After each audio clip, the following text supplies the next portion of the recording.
بسم اللہ الرحمن الرحیم۔ السلام علیکم دوستو۔ پوری دنیا پر حکومت کرنے والا بادشاہ جس نے خدا ہونے کا جھوٹا دعویٰ کیا، لیکن اس بدکار کی موت کا باعث ایک مچھر بنا۔ کس طرح اس کی موت واقع ہوئی، آئیے اور جانتے ہیں۔ ہزاروں سال قبل ایک بادشاہ کی حکومت تھی جس کا نام نمرود تھا۔ اس نے خدا ہونے کا دعویٰ کیا تھا، اور جو اس کو خدا نہ مانتا وہ اس پر بہت ظلم و ستم کرتا اور اسے قتل بھی کر دیتا۔ اس دور کے نبی ابراہیم علیہ السلام بھی نمرود کو خدا نہ ماننے کی وجہ سے آگ میں ڈالے گئے، مگر اللہ پاک کے حکم سے وہ آگ آپ علیہ السلام پر حرام ہو گئی اور آپ محفوظ رہے۔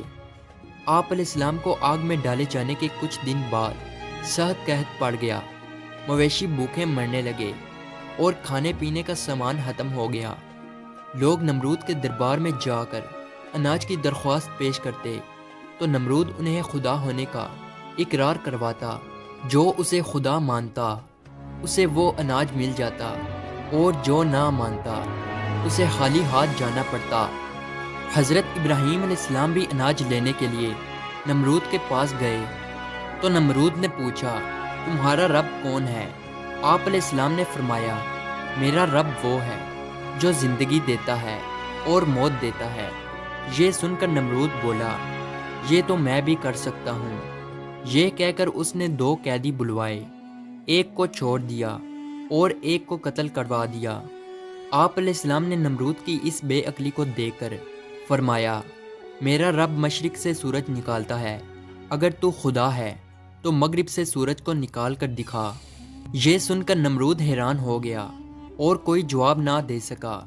کچھ دیر کے بعد وہ اپنی شرمندگی کو مٹانے کے لیے بولا، میرے پاس اناج نہیں ہے، جاؤ اور اپنے رب سے اناج مانگو۔ آپ علیہ السلام نمرود کے دربار سے نکلے اور گھر کی طرف نکل پڑے۔ راستے میں ریت کا ایک ٹیلا نظر آیا تو آپ علیہ السلام گھر والوں کو خوش کرنے کے لیے اس ریت سے ایک تھیلا بڑھ کر گھر لے گئے اور گھر آ کر آپ سو گئے۔ جب آپ علیہ السلام کی بیوی حضرت سارہ نے تھیلا کھولا تو وہ ریت آٹے میں بدلی ہوئی تھی، تو انہوں نے فوراً روٹیاں بنائی اور آپ کو جگایا۔ روٹیاں دیکھ کر آپ علیہ السلام بولے، یہ کہاں سے آئی ہیں؟ آپ علیہ السلام کی بیوی بولی، یہ اسی آٹے سے بنائی ہیں جو آپ تھیلے میں بڑھ کر لائے تھے۔ آپ علیہ السلام سمجھ گئے کہ اللہ پاک کی طرف سے ریت آٹے میں تبدیل ہو گئی ہے، چنانچہ آپ علیہ السلام نے اللہ پاک کا شکر ادا کیا۔ ادھر اللہ پاک نے انسانی شکل میں ایک فرشتہ نمرود کے پاس بھیجا۔ فرشتے نے نمرود سے کہا، تیرا خدا کہتا ہے کہ تو مجھ پر ایمان لے آ، میں تیری بادشاہت برقرار رکھوں گا۔ نمرود بولا، کون خدا؟ خدا تو صرف میں ہوں۔ فرشتے نے 3 مرتبہ اسی بات کو دہرایا، مگر ہر بار نمرود نے انکار ہی کیا۔ نمرود کی اس سرکشی کا نتیجہ یہ ہوا کہ اللہ پاک کی طرف سے مچھروں کی فوج نمرود کے لشکر پر مسلط ہو گئی، جس نے نمرود کے پورے لشکر کو ہلاک کر دیا۔ نمرود یہ ہولناک منظر دیکھتا رہا مگر کچھ کر نہ سکا۔ اس کے بعد ایک مچھر نمرود کے ناک میں گھسا اور دماغ میں جا کر اس کا مغز کھانا شروع کر دیا۔ اس دردناک تکلیف کی وجہ سے نمرود پاگل ہونے لگا، اور اس نے اس تکلیف سے نجات پانے کے لیے اپنے سر کو جوتیوں سے مروانا شروع کر دیا۔ اس بدکار کی حالت یہ ہو چکی تھی کہ جو شخص بھی اس کے دربار پہ آتا وہ اسے جوتے مارتا۔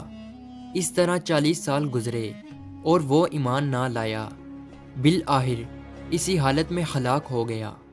امید ہے کہ آج کی ویڈیو آپ کو اچھی لگی ہو، تو اسے لائک اور سبسکرائب ضرور کیجیے۔ ملتے ہیں اگلی ویڈیو میں، تب تک کے لیے اللہ حافظ۔